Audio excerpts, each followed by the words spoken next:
Ladies, it is my honor and pleasure to welcome our esteemed guests from such a well-respected company, which is Chevron Phillips Chemical, and we have today the President and COO, Mr. B.J. Hebert.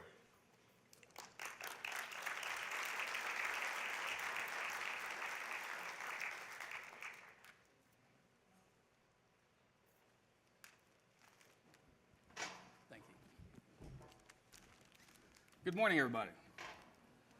Wow, this is a pretty packed house. This is outstanding. I'm going to talk to you a little bit about Chevron Phillips Chemical, our thoughts on forward growth, where we are in the world, industry drivers. But the most important thing is I brought something special. But I'm going to save it for last. In this bag is one of the greatest innovations that ever happened for mankind. But I'm going to save that. So that's a tease, by the way. Hold on.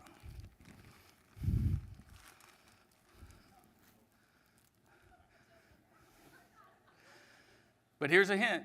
It's not the bread. It's the plastic. Why is that?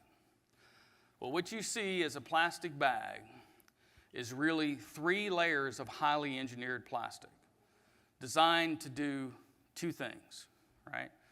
First thing it's designed for is to extend the shelf life. If I put this bread, so this loaf of bread probably traveled 1,000 miles before it got here. And it's still fresh, ready to use, right? So imagine if I took this bread and I put it in a paper bag. And then I compared that to how long it would last in this plastic bag. What do you think the difference is? Take a guess. 2 weeks? Well, I'll put it on a factor. 10 times as long. 10 times. 10x. Why is that important, right? Why is that critically important? And it's not only a bread bag. You walk to a grocery store, you go to the meat section, and you see the meat with the wrap over it. It's on the polystyrene foam bottom with the wrap over it, and it has a little pad in there. That plastic and polystyrene combination extends the life of that meat from 4 days to 30. Okay. So now that I got your attention on that. I talked about population growing, right? I talked about the middle class, right? So this is critical for 2 reasons. One's really obvious, the other one's not. But I'll give you the obvious one first. So if the middle class is growing by 350 million people over the next 20 years, the global population is going to grow from 7.5 billion people to 9.5 billion people in the next 20 years. Think that's pretty important to feed those people? Absolutely. Right?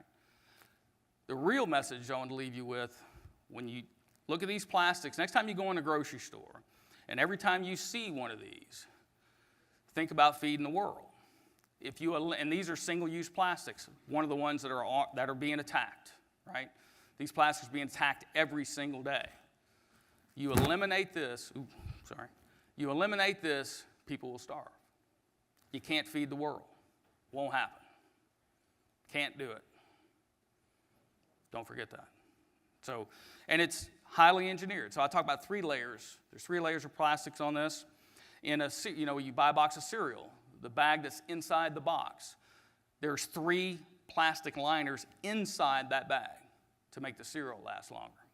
When you buy the Kraft cheese in the little Ziploc bag, or it's sealed like that, there's 5 layers. Oh, no, I'm sorry. Yeah, there's 5 layers. No, let me back up. There's 9 layers on that one. A potato chip bag has 5 layers. That thing of cheese has 9 layers of highly engineered plastic to make sure it lasts. So to feed a growing population, you have to have it. These are innovations. It's not just a plastic bag. Highly engineered to make sure the food lasts and can get to all over the world. So that's the obvious reason. What's the non-obvious reason? Well, here's the non-obvious reason. Unfortunately, even with these innovations, because not all the world, these plastic bags where bread is put together isn't everywhere, right? Some very poor regions don't have this, right? So how much food do you think is wasted every year on a percentage basis? Any guesses? 60? Well, luckily it's not 60. It's 30% though.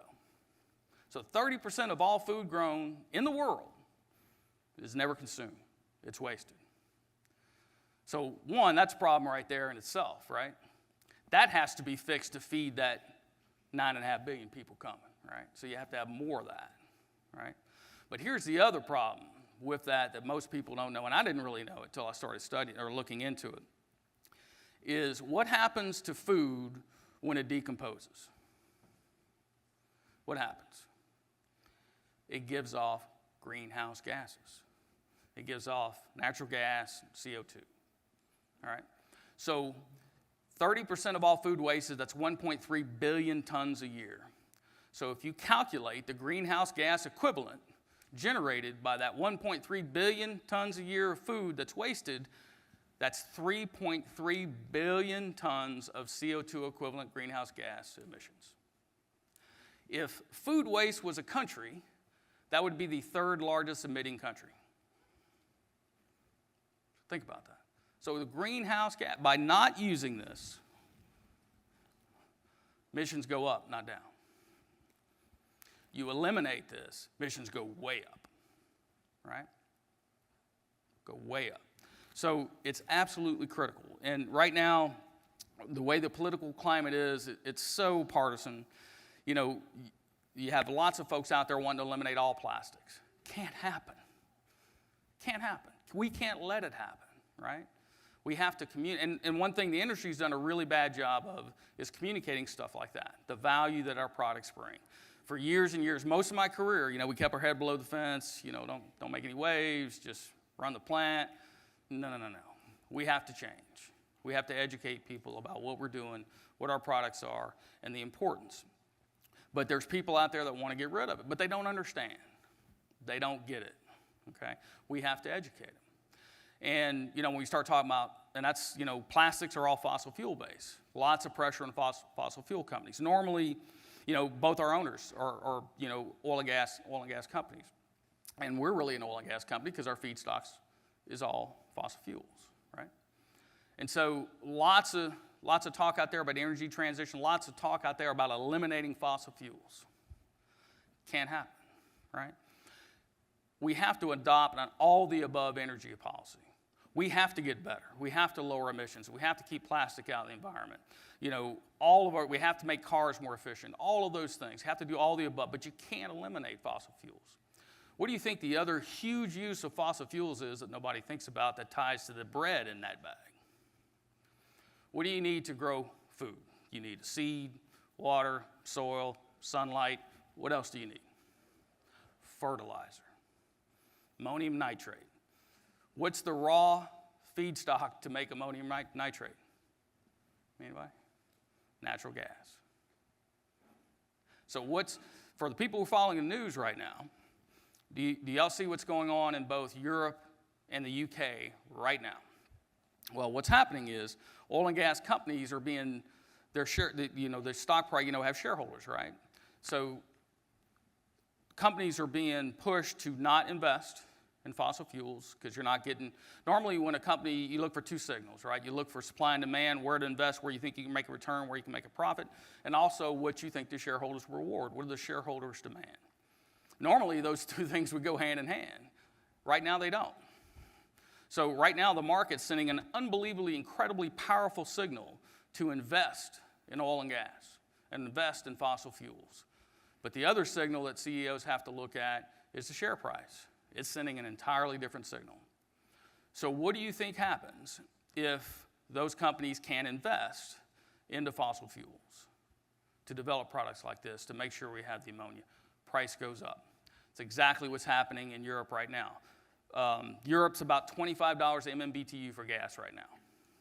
In the UK's got an even bigger problem. In the UK, their energy companies, the utility companies that provide power in the UK are all going bankrupt. Why are they going bankrupt? Because natural gas price has shot through the roof and they're on fixed contracts, right? They can't raise that price. UK government's having to step in to keep them from shutting down. The other thing that's happened when I talk about ammonium nitrate, feedstocks, natural gas, the other thing that comes off that process is a pure CO2 stream. That CO2 stream is captured and it's used in fizzy drinks. It's used in all kind of food products. There's an incredible CO2 shortage in UK right now.